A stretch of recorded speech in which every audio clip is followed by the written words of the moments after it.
Pour reprendre un vieux cliché, nous dirons que le signe indien a enfin été vaincu. Et pourtant, après une très bonne période initiale, il faudra 1 heure aux Sochaliens pour trouver la faille dans le réseau défensif adverse, renforcé pour la circonstance qu'Ozurferin ayant laissé que 2 avant de pointe, Sanchez et Biekovic, ce dernier devant sortir d'ailleurs après 25 minutes de jeu sur blessure consécutive à un choc avec son garde du corps Céleste. Sochaux à gauche était tout de suite dans le vif du sujet dès la 3e minute sur centre d'Ivesic créé le danger par Beza, sa série paniquée trompant son gardien et c'est Tarou qui sauve devant la ligne. Les visiteurs jouaient essentiellement la contre-attaque, mais sans conviction, Bousdira répliquait cependant par un tir croisé. Coup franc pour Sochaux, bien tiré par Benoît pour Zandona un peu surpris et qui oblige néanmoins Perron à un arrêt en 2 temps à la 15e minute. Djadaoui lance Benoît dans le trou, qui n'est pas hors jeu le moins du monde, contourne Perron, centre et Révelli manque d'un rien la reprise. Nice s'en tirait finalement avec beaucoup de chance au cours de cette première mi-temps, mais Révelli va quand même trouver le chemin défilé à la 53e minute, signant ainsi par un très joli but son entrée dans l'équipe franc-comtoise, laquelle avait pris enfin totalement la mesure de l'adversaire.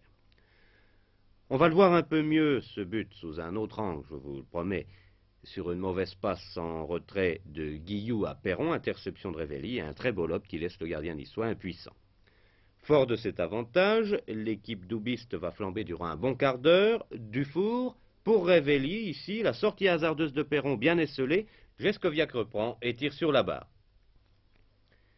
Regardez ce beau tir de l'extérieur en déséquilibre, un bon point pour Gesko qui suppléera Patrick Parison vendredi à Saint-Étienne. Guillou est pris de vitesse par Geskoviak, et là le malheureux Morabito touche incontestablement de la main. C'est involontaire, oui, mais il y a pénalty que siffle l'arbitre, M. Mouchotte. On revoit l'action, rien à dire, c'est la malchance. Ivesic sera l'exécuteur des hautes œuvres, avec une petite feinte au départ.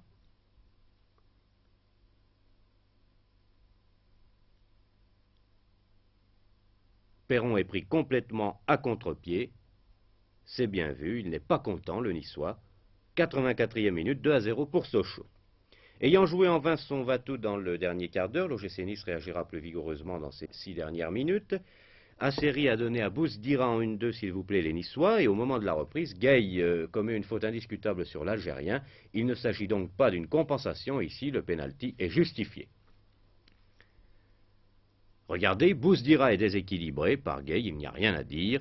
Asseri transforme le pénalty dans la dernière minute de jeu et ramène le score à 2-1. Ça ne change rien à la victoire locale, mais on remarquera que Sochaux a encore peiné pour tenir le résultat. C'est une petite lacune qui empêchera de se laisser aller à trop d'euphorie. Il y a encore des progrès à faire. Jean Fauvergue était tout de même satisfait du résultat dans la mesure où celui-ci confirme le point gagné à Bordeaux et il explique ainsi le comportement de ses hommes.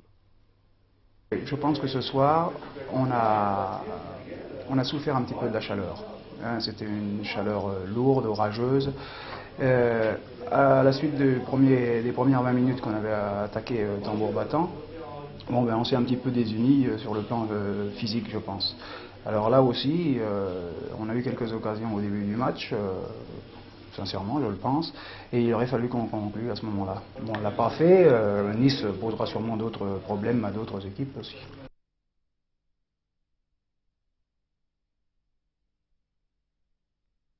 Je crois que briller personnellement, ça me ferait beaucoup plaisir, mais disons qu'un résultat pour l'ensemble de l'équipe, ça lui ferait du bien moralement pour la suite du championnat. Il y a une réaction à prévoir de vos anciens partenaires.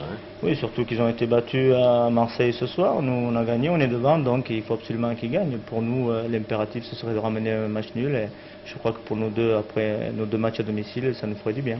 On vous voit avec de la glace là sous le mollet. Qu'est-ce qui se passe? Oh, c'est un coup que j'ai reçu à Bordeaux. Ce soir, je l'ai ressenti en fin de match, mais rien de grave. Il y a beaucoup plus grave que ça. Vous pensez être sur pied vendredi? Oh oui, j'espère. Oui. Je souhaite de tout cœur.